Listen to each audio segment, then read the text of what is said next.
¿Qué tal? Hoy vamos a hablar sobre las pinzas amperimétricas y multímetros de la marca Coban. Para poder empezar a hablar de ellos y sus funciones debemos conocer sus 4 categorías. Estas 4 categorías son categorías que dan un grado de protección a nuestros aparatos y también un grado de seguridad a las personas que los consumen.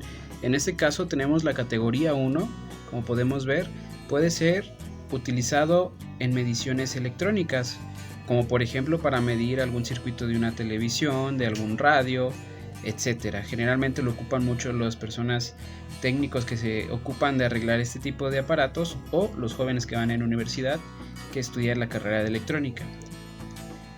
Tenemos nuestro grado de protección o categoría 2 y estos son cargas monofásicas de recepción conectadas. Básicamente estas son utilizadas por electricistas, personas que se dedican a hacer arreglos en casas hogares donde la fuente no está a más de 10 metros de distancia.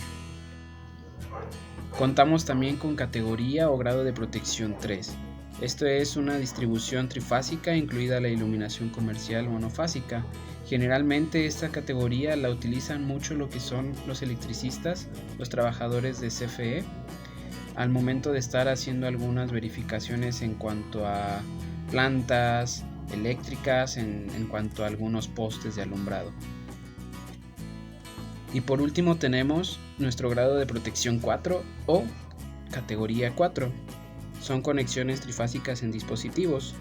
Generalmente es utilizada por electricistas de CFE al momento de estar verificando alguna planta o incluso al momento de estar haciendo alguna conexión de baja tensión a alimentación de alta tensión. Estaré dejando un esquema más simplificado de cómo son utilizadas estas 4 categorías dentro de una industria o de una casa, etc. Vamos a ver el funcionamiento de nuestro multímetro KMDS03 o multímetro de bolsillo, como es más comúnmente conocido. Este multímetro lo utilizan mucho en la escuela los jóvenes, algunos electrónicos que simplemente hacen mediciones básicas, ya sea medir alguna pila de 9 volts o algunas mediciones en el hogar. Vamos a ver algunas de ellas. Para ello nos vamos a ubicar en nuestra perillita en volts y vamos a colocarnos para primeramente medir una pila en voltaje directo. Entonces yo tengo una pila aquí abajo, es de 9 volts y vamos a hacer la medición con nuestro multímetro. Entonces podemos ver que nos da 8 volts. Muy bien, ahora yo voy a hacer la medición a mi corriente alterna que tengo aquí atrás. Para ello es bien importante siempre que podamos colocar ya sea voltaje alterno o voltaje directo según la medición que vayamos a hacer. Ok, entonces aquí ya tengo que son 120 volts en mi hogar. Como ven, es una función muy básica de mi multímetro y podemos utilizarlo prácticamente. Contamos también con un multímetro KMD11, un multímetro categoría 2.3, que es un multímetro mucho más trabajado, un multímetro de mayor rigor para hacer mediciones más exactas y es utilizado por electricistas y contratistas que se dedican a las instalaciones de algunos edificios en cuanto a sus circuitos. Vamos a probar simplemente con este multímetro lo que es la frecuencia. En Latinoamérica recordemos que todos los hogares o industrias deben de contar con una frecuencia de 50.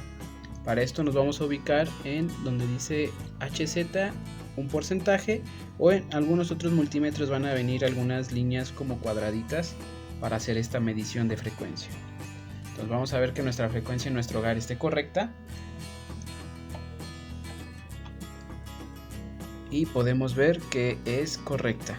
Es muy importante poder conocer nuestra frecuencia en nuestro hogar, ya que una mala frecuencia o un mal porcentaje de ella puede hacer que nuestros equipos o aparatos no hagan una función correcta o simplemente no prendan.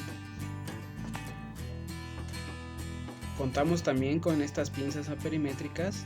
Estas son solamente 2 ejemplos de la gama con la que nosotros contamos. Tenemos lo que es una KPA20, es una pinza amperimétrica básica de una categoría 2, pero que nos ayuda a hacer mediciones exactas y precisas. tanto para medir volts en corriente alterna como en corriente directa hasta 600 volts, y podemos medir lo que son amperes hasta los 1000 amperes en corriente alterna. Tenemos también lo que es una capia 12 más especializada. Esta capia 12 nos ayuda a medir también lo que es la temperatura, para poder saber esa medición de temperatura en algunos circuitos y poder tener un mayor control en ese aspecto. Nos ayuda también a medir lo que es amperaje desde los 40 amperes hasta los 400 amperes en corriente alterna y directa. Recordemos que es importante el poder contar con pinzas especializadas a la hora de hacer alguna medición más profesional. Y estas son solo algunas de las pinzas con las que nosotros contamos.